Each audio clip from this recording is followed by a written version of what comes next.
Hi everyone, Bobby Laporte here again with my weekly leadership tip for your best next move, where I help you see continuing curveballs as an opportunity. Coming to you today from stormy Lake Tahoe. So, a couple of weeks ago, I introduced the idea of an existential curveball, what I call that big what now uncertainty that seems to persistently hang over everyone. And if you work in a hyper-growth, fast-changing environment like many of today's leaders, you probably recognize that feeling. And I also shared in that post that in this environment, I believe there are three things you need to consider to keep making progress and to keep adding value in this environment, to counteract those little curveballs of doubt that keep pinging you in the face of this vast uncertainty. So last week, I covered the second consideration, which was the importance of building boss and peer relationships as you work to move your agenda forward. This week, I'll share the third and final consideration to dealing with this existential curveball, and that is how you think about your career advancement in these times. Because now's the time to decide whether you should take a risk and see if you can make it work, or is it time to move on?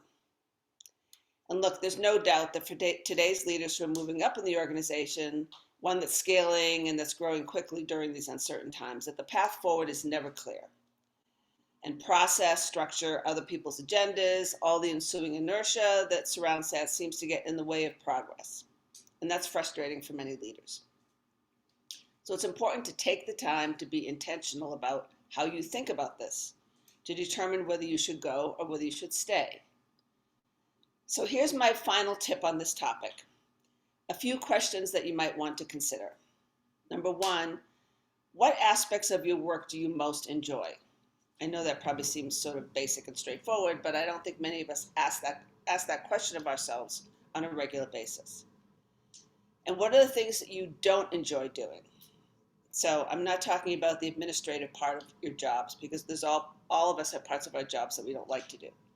I'm talking about the more substantive parts of your job that are making you question your current role and if you can be successful.